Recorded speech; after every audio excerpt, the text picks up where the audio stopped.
Aye. Aye. Are there any opposition? All right, it's passed. So let's get down to our actual charter review for the evening, shall we? Let's do it.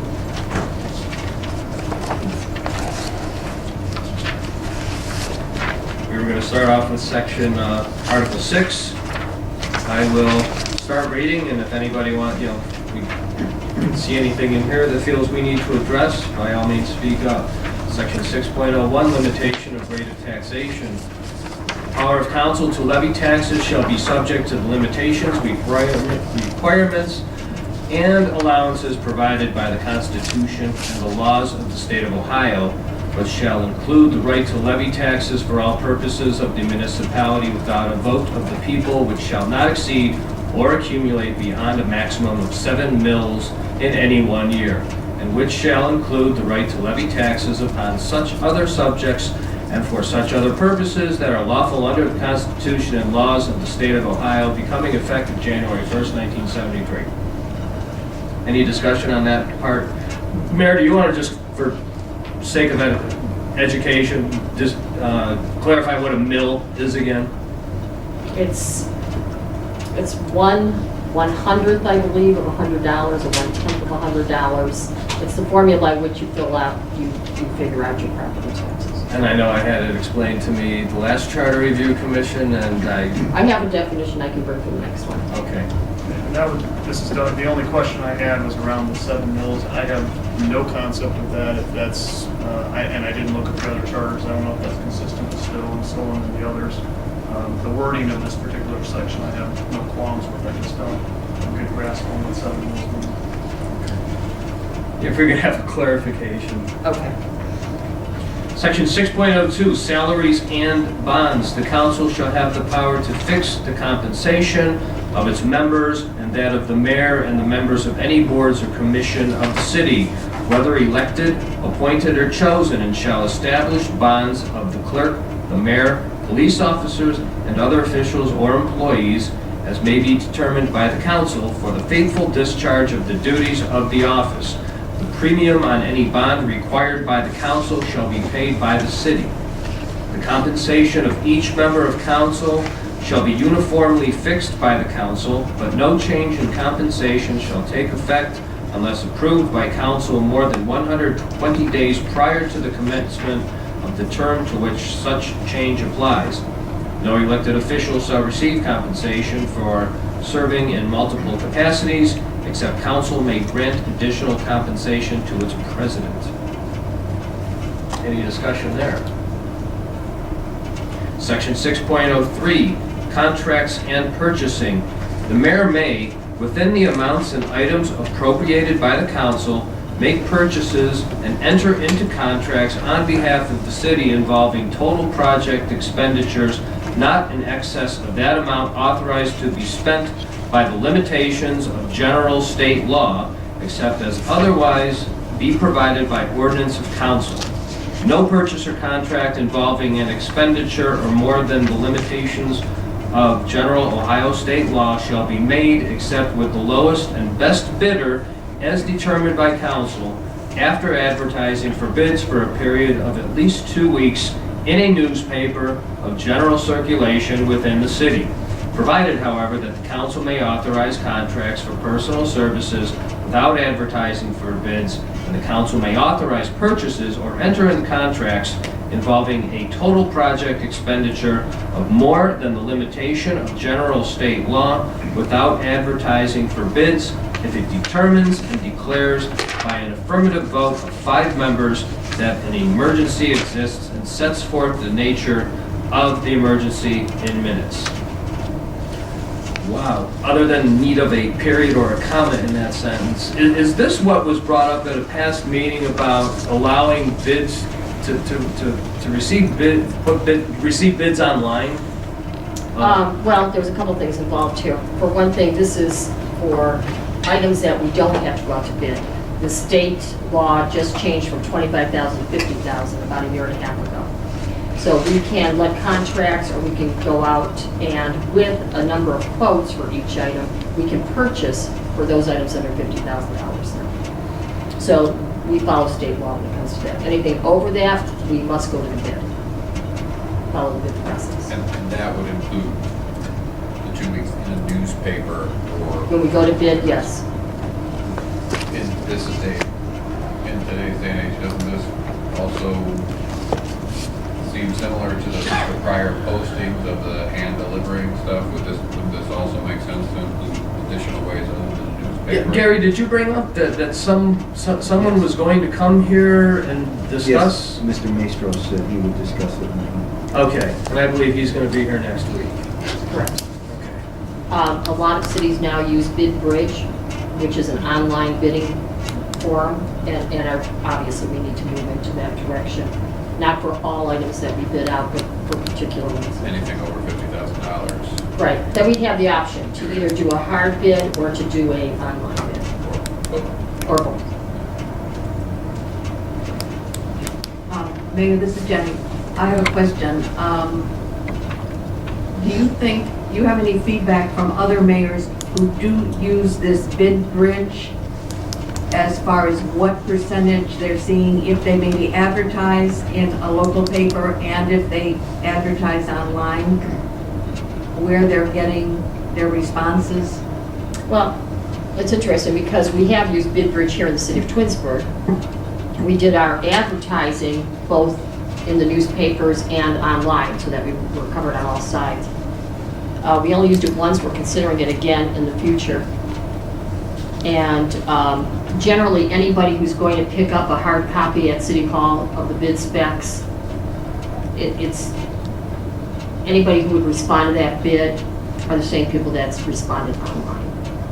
I mean, I don't think that we got any other additional bids than generally what we looked at. So this wording in this section doesn't prohibit No. the use of BidBridge or like,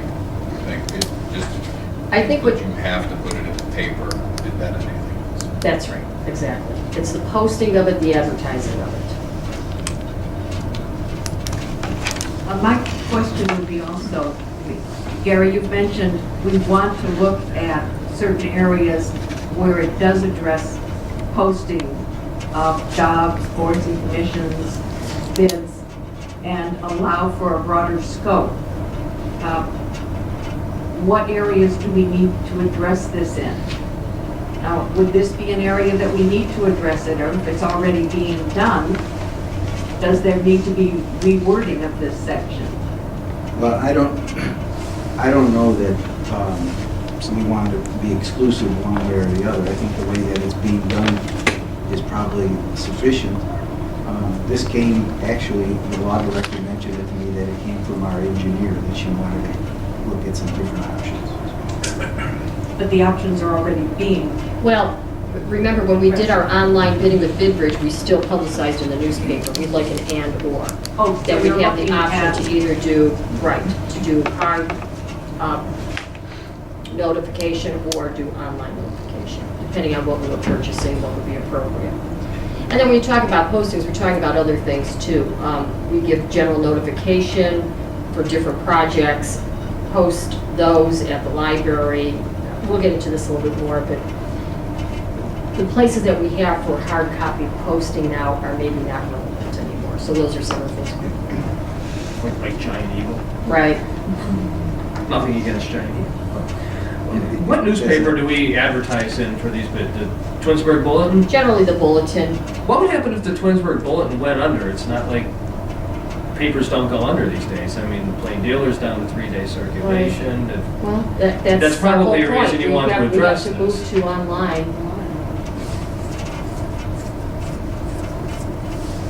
It does seem like some consistent, in this day, again, it seems like some consistency would make sense, but not here or there. You know, if it's always posted online, and then, you know, then you would know where to look for these postings, And as opposed to, we need to look at the library, well, it's not there, maybe I should look online.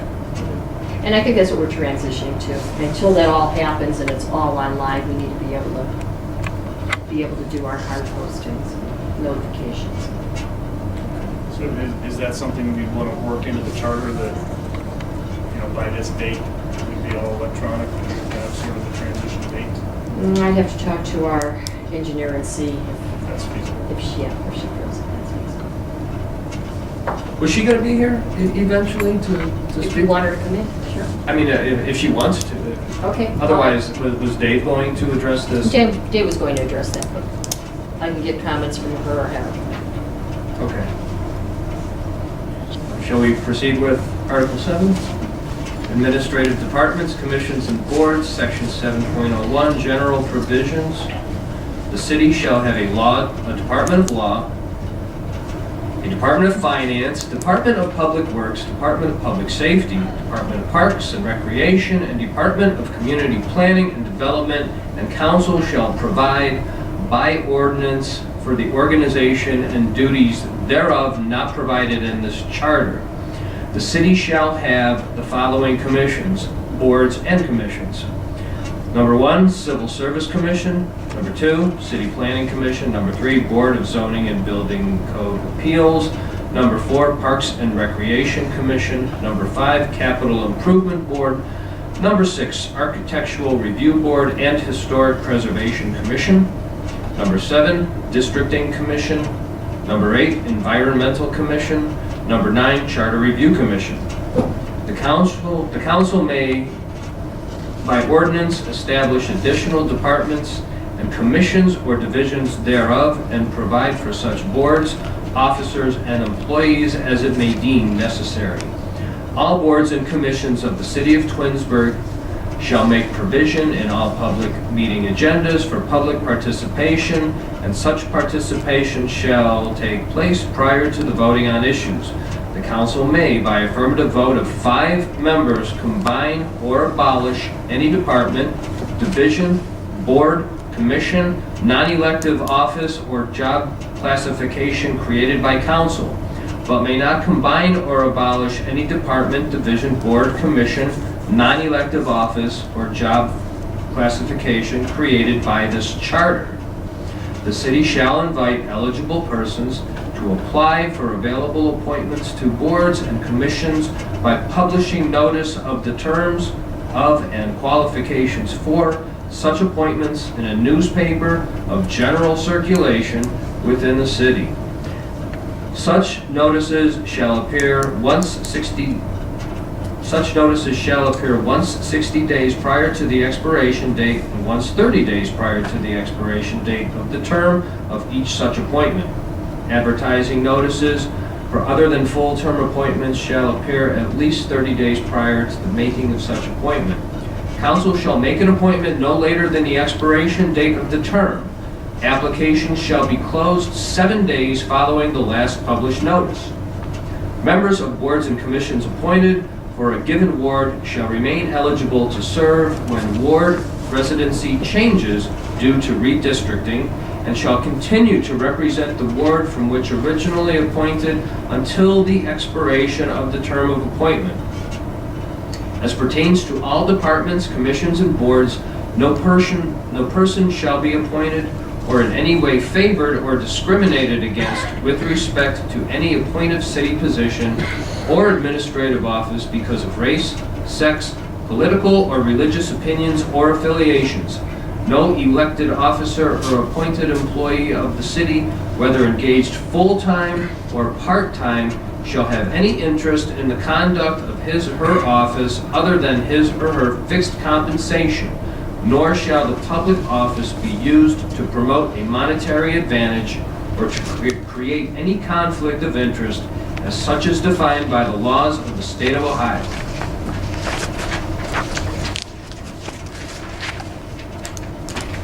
And just to mention again, if we're talking about notifications here I for saw that. appointments, and that would be the same thing. That's just what we're talking about.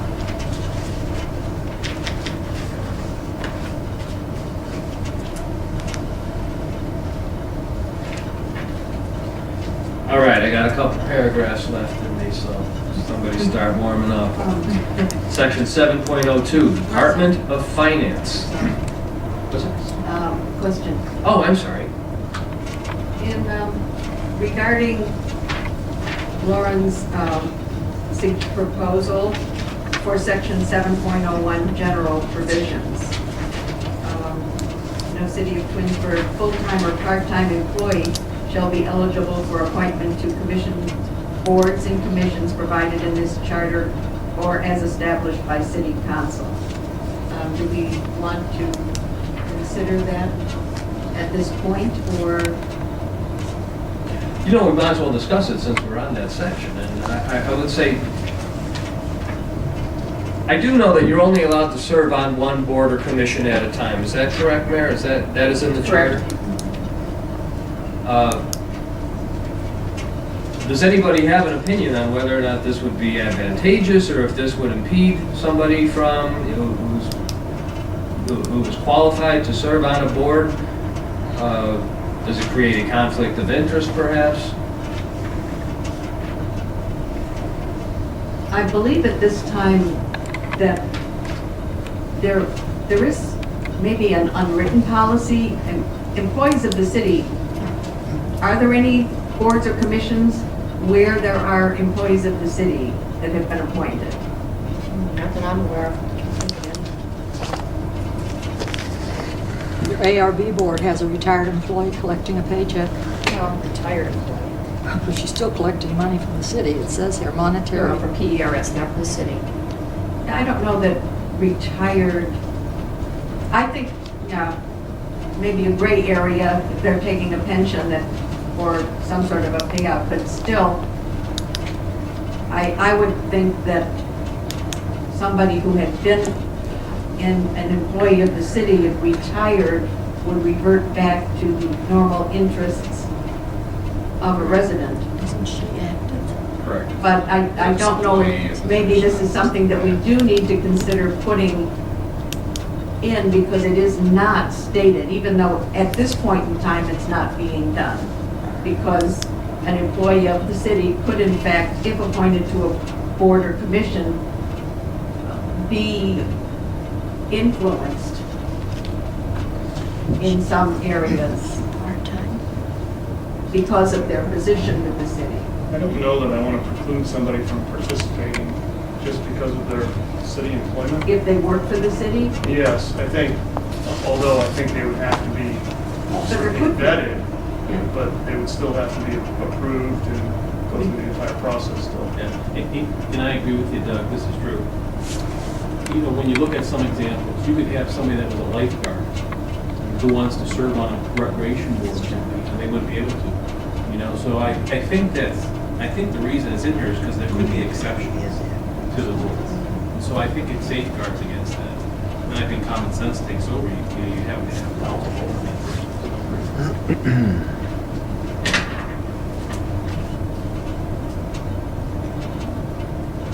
Jenny, is there an example in your head that you think where it could create a problem, or? no, well, I suppose depending on the board or commission, there could be in certain areas a conflict of interest. Not that I'm aware of there having existed any. The council would But have. depending on what department that person might work for and what board they were appointed to, or maybe it could be amended to say something to the effect that no employee of the city could be appointed to any board or commission where there would be the potential for a conflict of interest. Right. But then you get into that little fuzzy area of what could potentially be a conflict of Okay, interest. think about capital improvement. Okay, on capital improvements, we would look at submissions from all the different departments and projections, and we would make recommendations on those. Now, if I was an employee of the city, one of these departments I am going to be accountable to. Would that put me in a difficult position if maybe it was Park and Rec and they wanted something? Would the council consider that though, before appointing you? I would hope so. I would hope so. I just want to bring something specific up if you were not there yet. Under Civil Service Commission, it specifically says, the Civil Service Commission shall consist of 3 electors of the city not holding other municipal office accepting therefrom membership in the Twinsburg Development Foundation. And we just had an example of that. One of the members of our Civil Service Commission is now an employee of the city, and Ginny's husband serves with him, and he went off the Civil Service Commission immediately when he became employed. And I have no opposition per se to this particular amendment to the charter, depending on what else we have, because we certainly want to rank them in order of importance. But certainly, I do believe that city council would take exception to any city employee being appointed to a board or commission. Well, and Drew gave a great example, you know, if a lifeguard wants to. We may in fact have already had that happen with our student members of the Parks and Rec Board. Right. They may have part-time summer job in the city. I don't know that for a fact, but that could have already happened. Or they may have been a lifeguard or a camp supervisor or something. Well, and to Jenny's point, we could work that into a potential amendment where you didn't include part-time high schools, college. Things. I don't know. Let's think about that some more. I think it's a well-written provision and suggestion. I absolutely do. I just think it's more constraining than it may need to be, just given the governance of the city council and the review process that we go through there. I would hope that would be caught and reviewed and appropriately voted upon. And I would just like to remind the commission that we may come across many good ideas that we decide we don't put them in the charter, but they can be incorporated into our codified ordinances and become law that way by adoption by council. So this could be something that we decide, boy, that would be a great ordinance, we can put that into our ordinances and not necessarily have it in the charter. So there's another option here too for recommendations.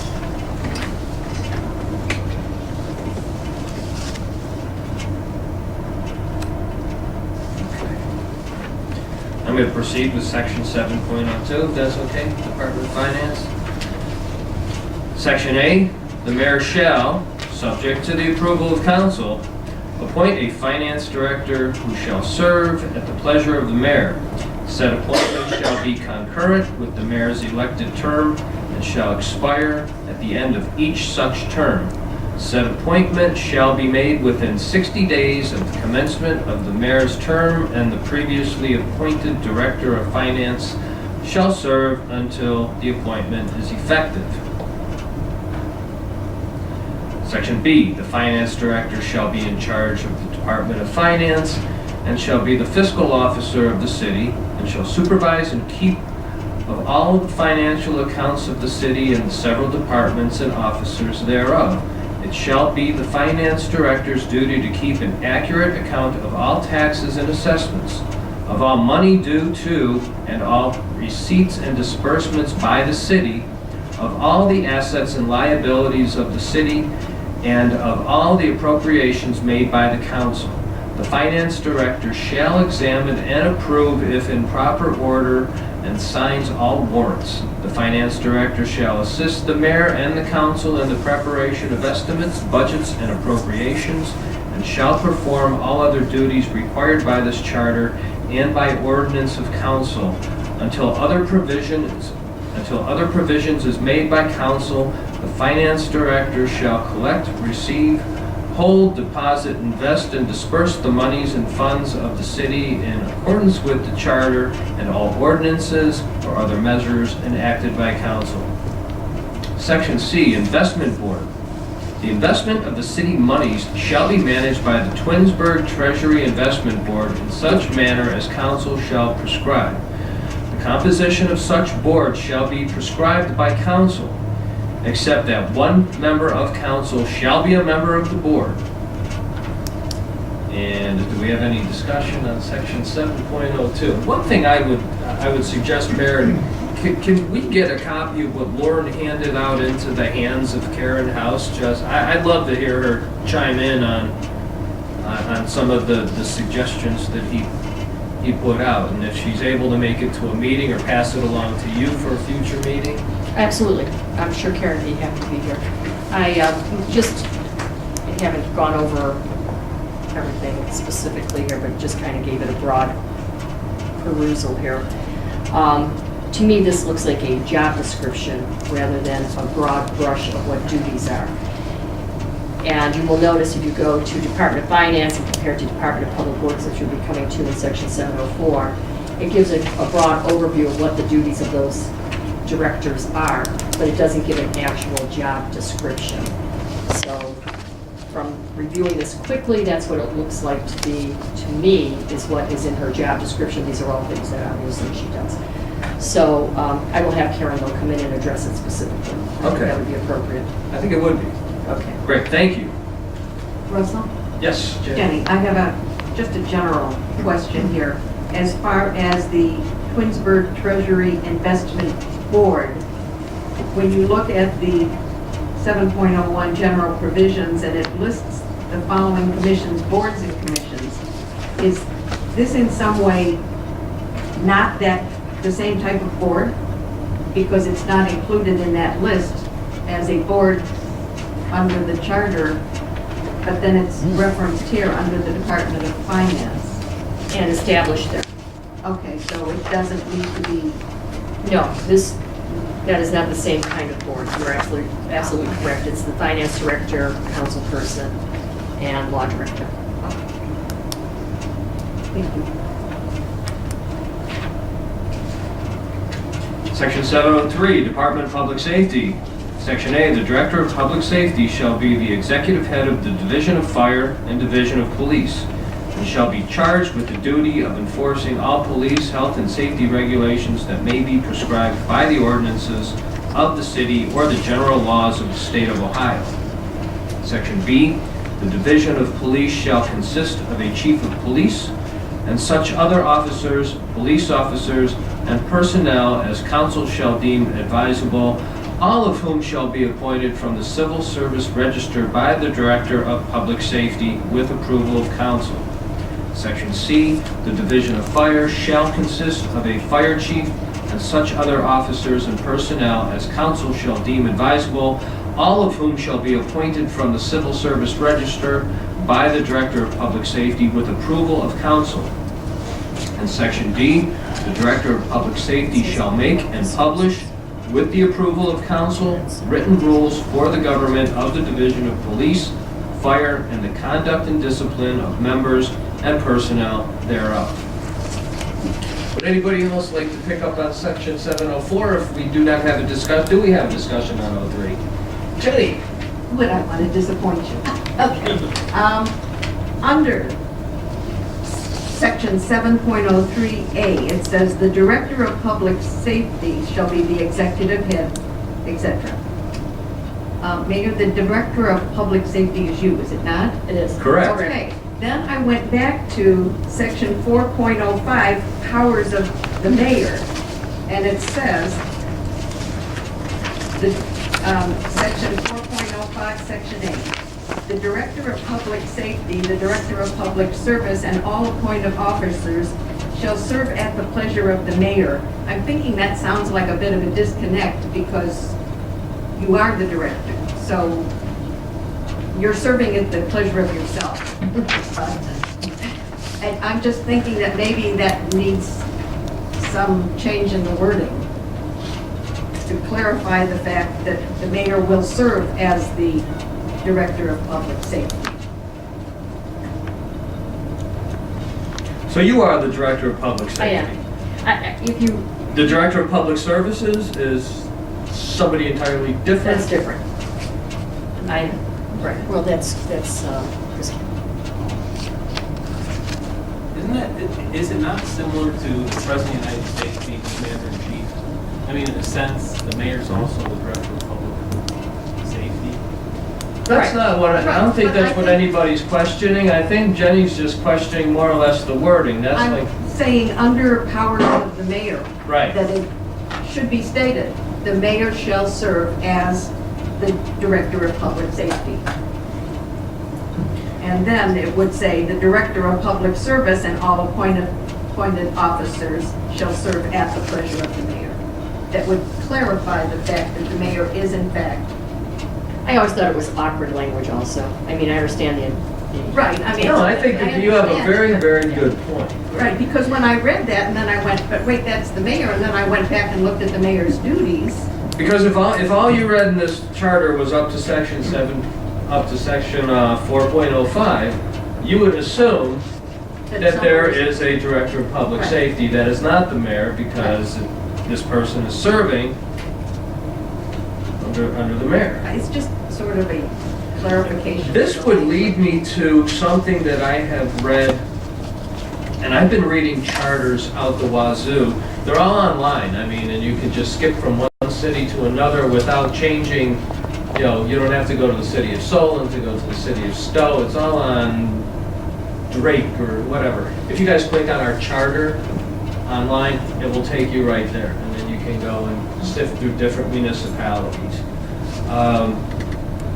Stowe, which I think we have an example, has something in here in their charter that allows the law director to make typographical corrections or to correct matters of form. Which, would you consider this to be what I would call a matter of form? It is just kind of confusing. If you were going to change in section 4.05 and just say, say the director of public safety is the mayor, you're not changing the nature of the charter. Does that, I think to a certain extent you are. well, how so? Because if sections 405, the section we just read says that the mayor is the director of public safety. Nothing says that. Well, you're right then. You're right. Well- So is this something that just so happened you just so happen to be director of Well, public according to safety? section 703, the director of public safety shall be the executive head of the division of fire. It does not say mayor, Right. but that's what the interpretation has always been. Okay, so you're right. It does. This is more than just a matter of form here. Right. And I think it is, because it's not stated anywhere that the mayor is the director of public safety. It's alluding to a director of public safety who is supposedly serving at the pleasure of the mayor. So I do think that needs, and I think most cities, the mayor does also serve in that capacity. Most cities but not that I'm all. aware of, I'm sure it's different someplace, but yes. And historically, that was the case here, so just continue to follow. So I would guess that would be stated under the powers of the mayor. That section 4.05A would need to be modified to reflect that the mayor will serve as the director of public safety, period. And then the other directors would serve at the pleasure of the mayor. And then when you got to section 7.3, and it says the director of public safety shall be the executive head, you'd already know from the previous section that that is in fact the mayor. Right, you have the clarification. Russ, this is Drew. Just one question I want to add is, I wonder, I'd like to get an opinion from the law director, if at some point the mayor could appoint the director of public safety.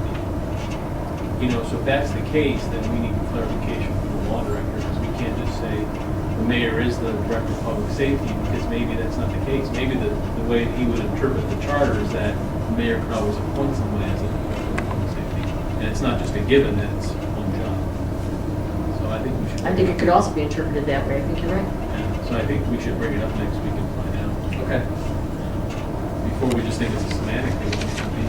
I believe that Dave is going to be here, so let's make sure we ask him. He will be here next week. Good question.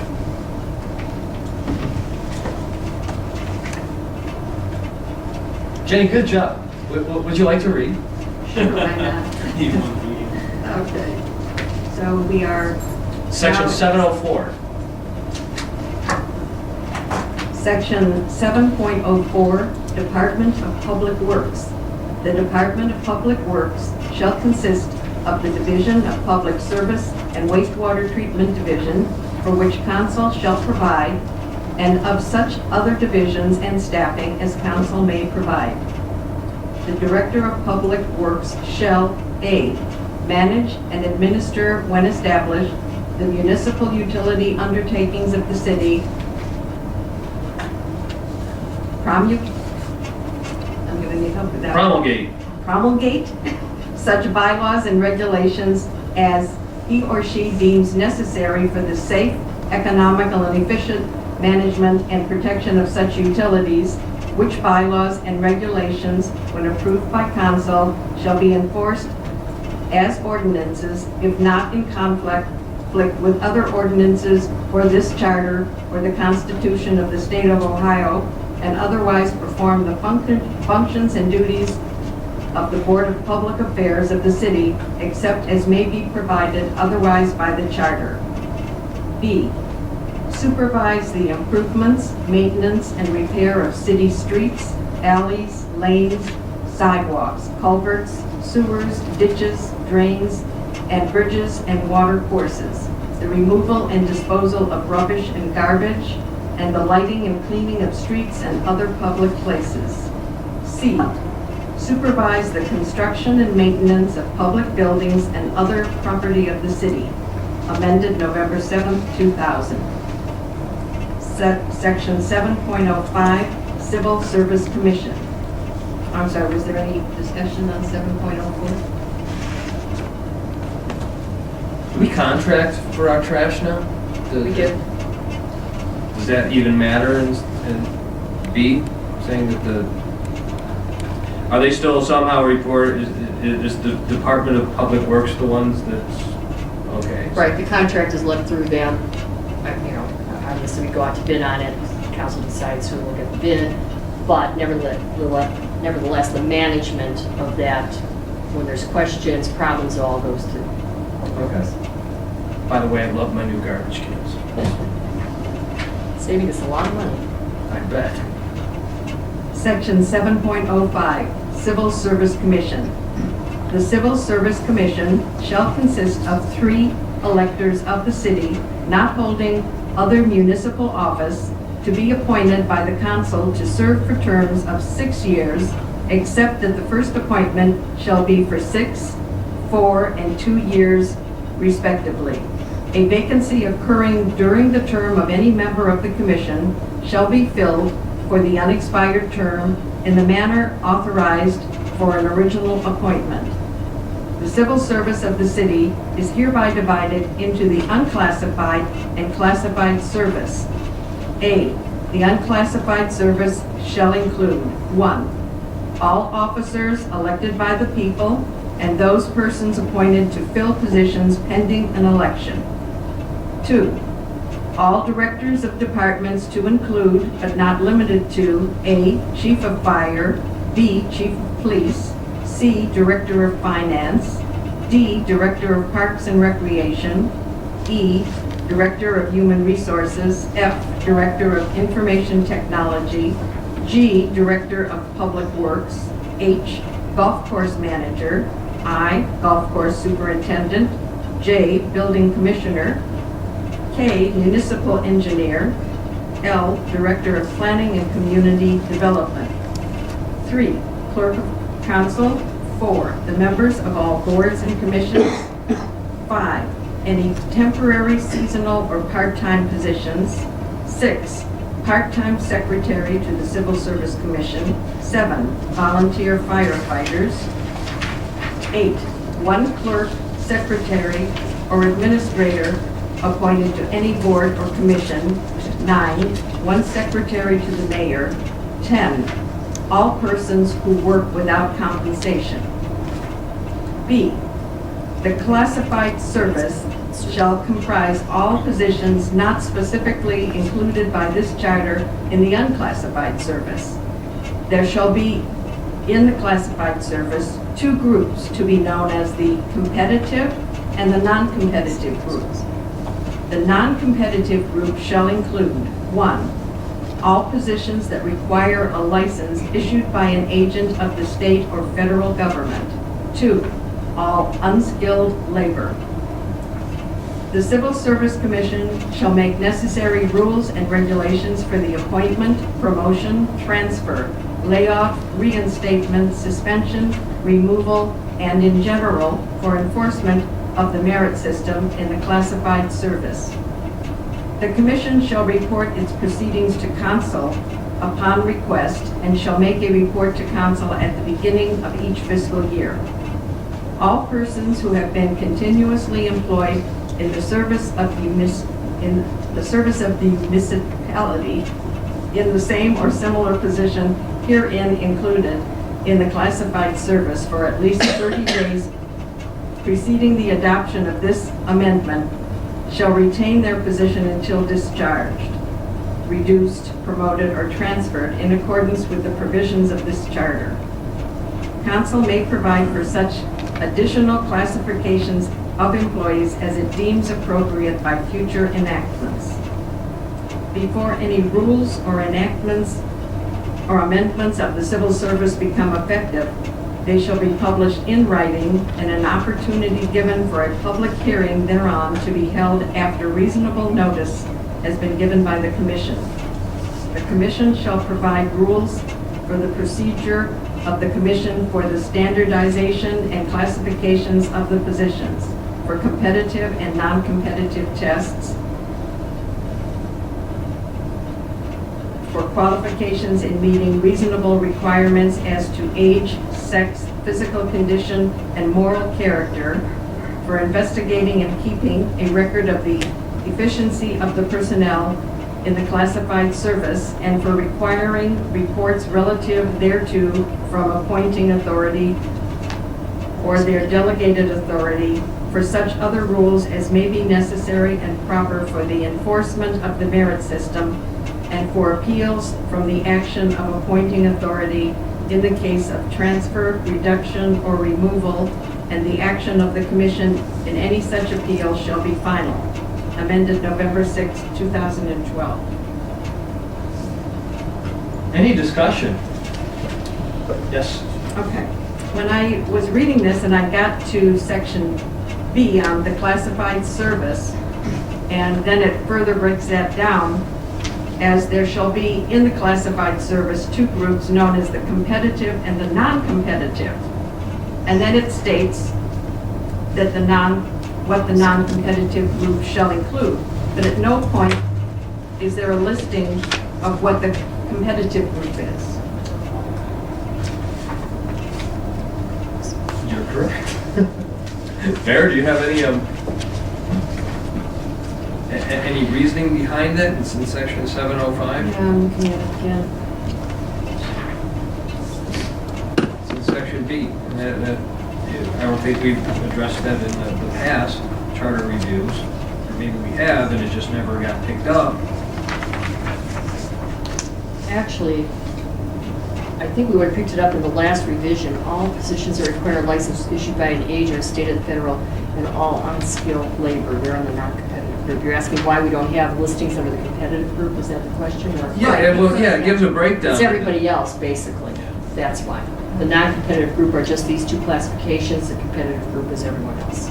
Okay, and as the mayor mentioned, my husband is on the Civil Service Commission, Right. and he has rules and regulations of the Civil Service Commission. What's funny when you look at that is it includes a list of what the competitive group is, but it doesn't say what the non-competitive group is.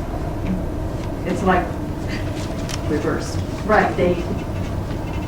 So I was just wondering, because everything else is spelled out within these groups, these divisions, why we did not also, since it's mentioned in here that there are two groups, that there's nothing that actually calls out what the competitive group is.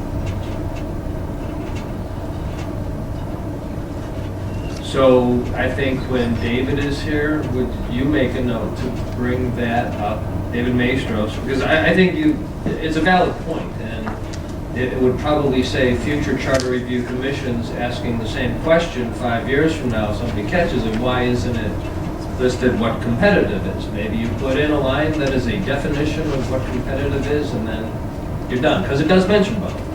Okay. So both should probably be defined. And I'll get the wording that's in the civil service guidelines for how it's written there. Okay. and everything. Anybody want to give Jenny a break? Ross, I have, this is true, I have one other thing. On the paragraph that begins before, it says, before any rules or amendments of the civil service become effective, they shall be published in writing. I guess it's consistent with what we've been talking about. Yep. Have that defined somehow.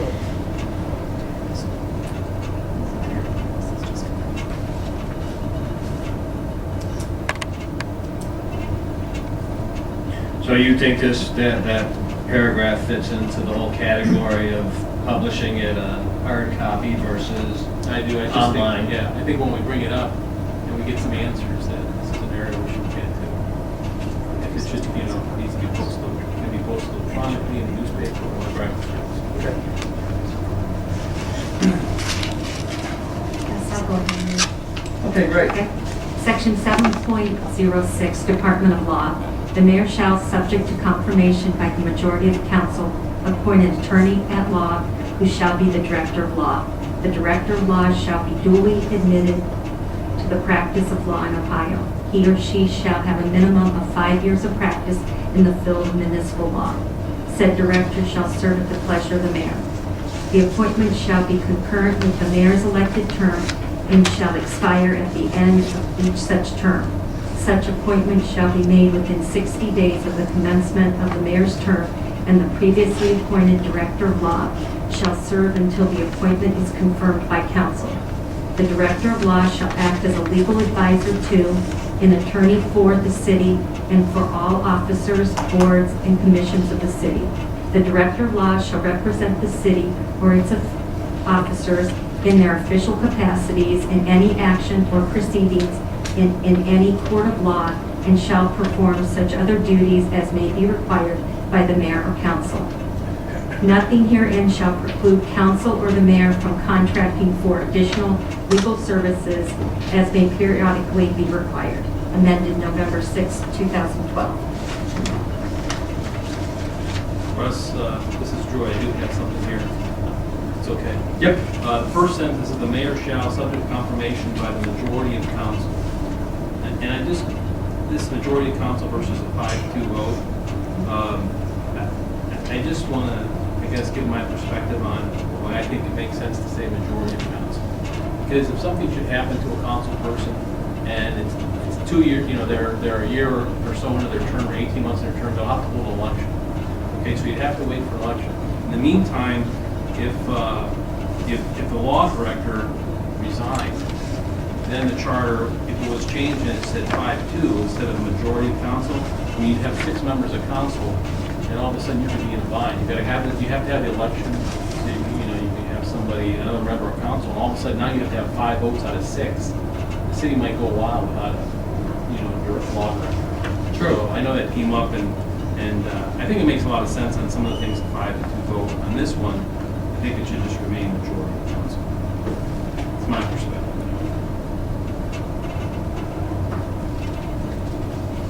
This entire section actually was reviewed and went to the ballot pretty recently, November 6, 2012. Right. Was approved, so there was a lot of documentation at that time. I mean, that's where they incorporated the 5 years of practice. Right.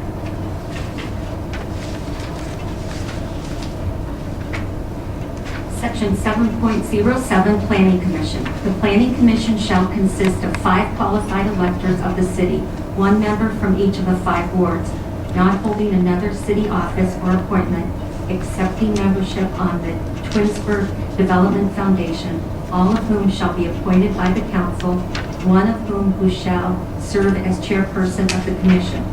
In addition, the mayor or the mayor's delegated representative shall be an ex officio non-voting member. Those persons appointed by council shall be appointed for a term of 3 years.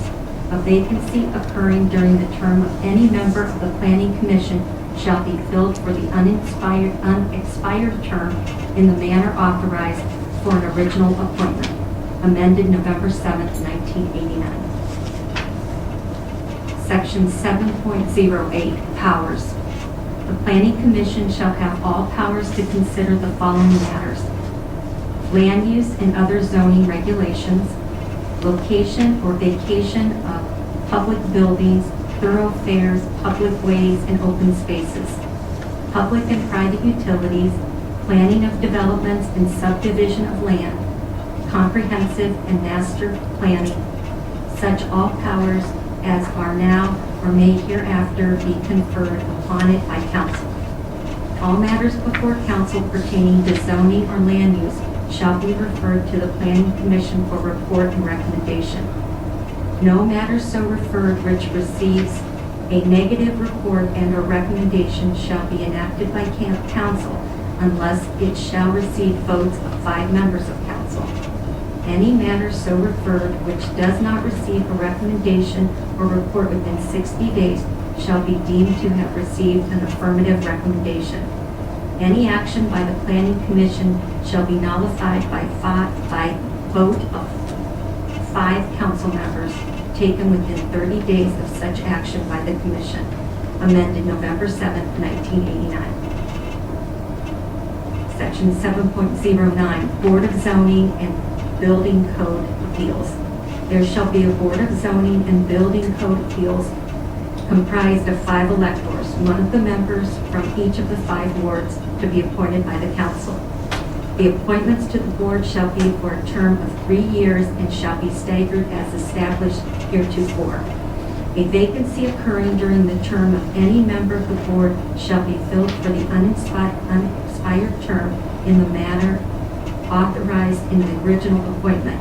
No member shall hold any other city office. Amended November 4th, 1980. Russell? Drew? All right, thank you.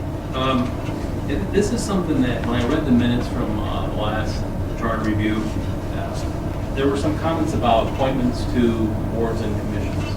And if it's correct, when they did the research, and you may know, Russell, because you were there, but it said, one of the things I read was that Twinsburg is the only city in the county, Summit County, where the mayor doesn't make some appointments to some of the boards, where Twinsburg is the only city that, in other words, council makes all the appointments. I seem to remember that. Yeah, so if they were right, I think this is something that we should discuss. And, when I was reading all the minutes, it seemed like there was a lot of discussion whether the mayor should appoint or the council should appoint. I didn't read anything in the minutes where there could be a combination. When you look at planning commission, it says the mayor has a delegated representative, okay, it's a non-voting member.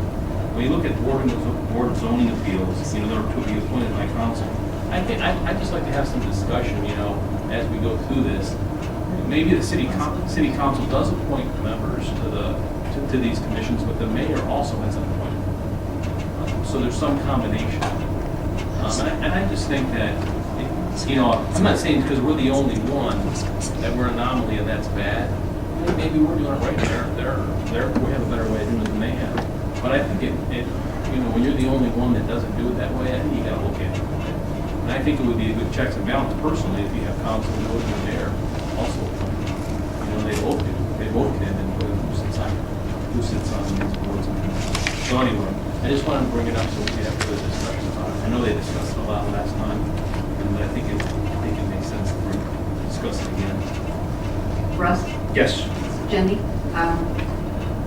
I'm not sure in this type of situation how something like that could be set up.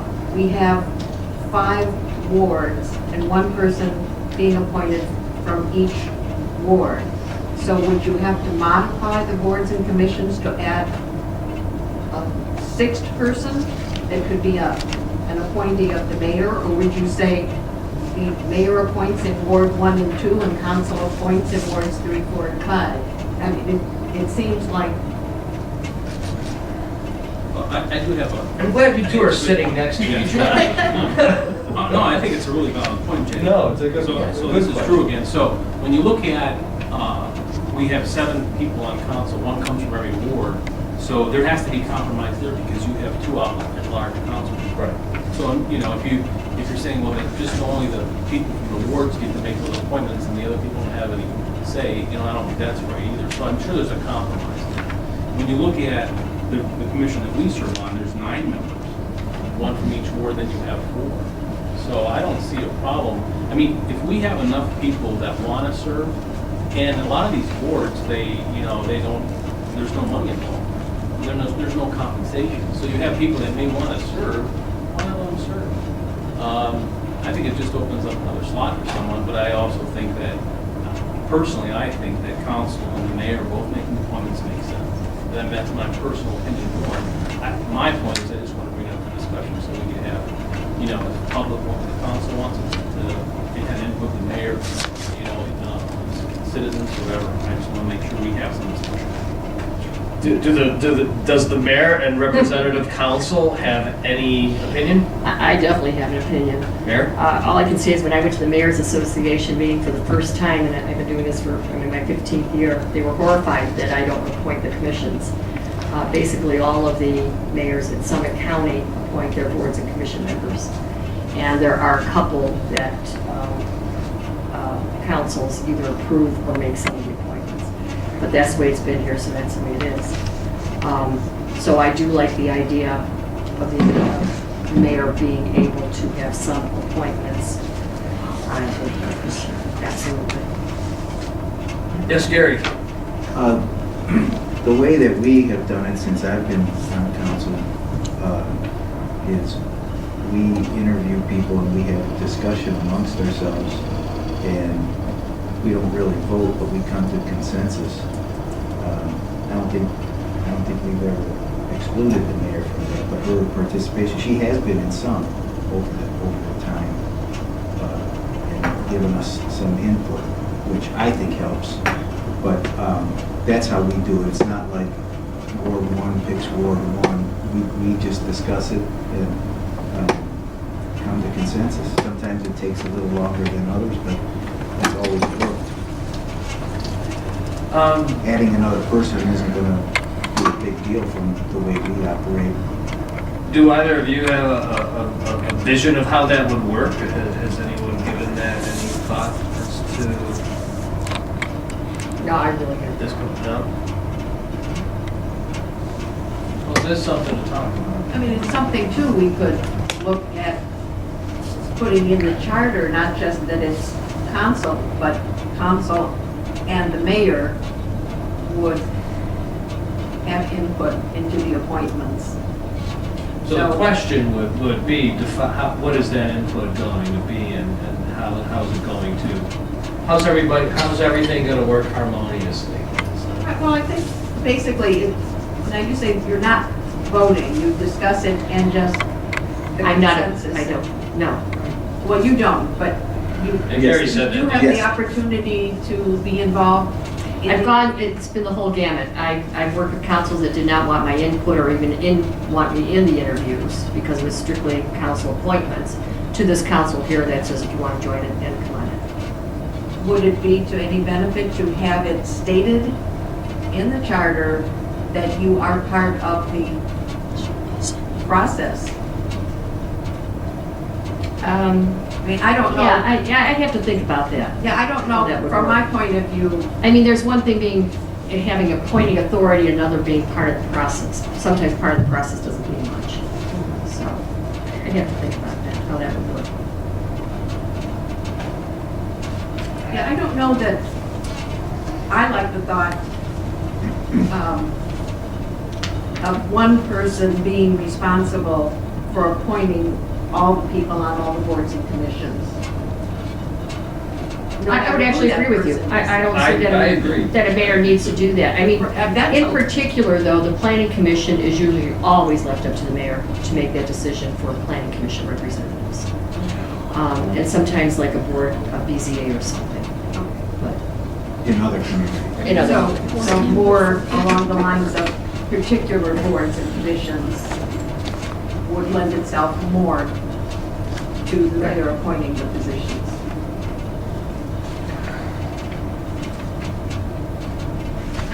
Charlie, you want to finish up? Or? Sure, okay. Section 7.09, Board of Zoning and Building Code Appeals. There shall be a Board of Zoning and Building Code Appeals comprised of 5 electors, 1 member from each of the 5 boards to be appointed by the council. The appointments to the board shall be for a term of 3 years and shall be staggered as established heretofore. A vacancy occurring during the term of any member of the board shall be filled for the unexpired term in the manner authorized in an original appointment. No member shall hold any other city office. Amended November 4th, 1980. Section 7.10, powers and duties. All meetings of the Board of Zoning and Building Code Appeals shall be public. The board shall have power to hear and determine appeals for refusal of building and sign permits, and to permit exceptions to and variations from the building code regulations in individual cases as may be required to afford justice and avoid unreasonable hardships to property owners in accordance with standards established by ordinances of council. Any action by the Board of Zoning and Building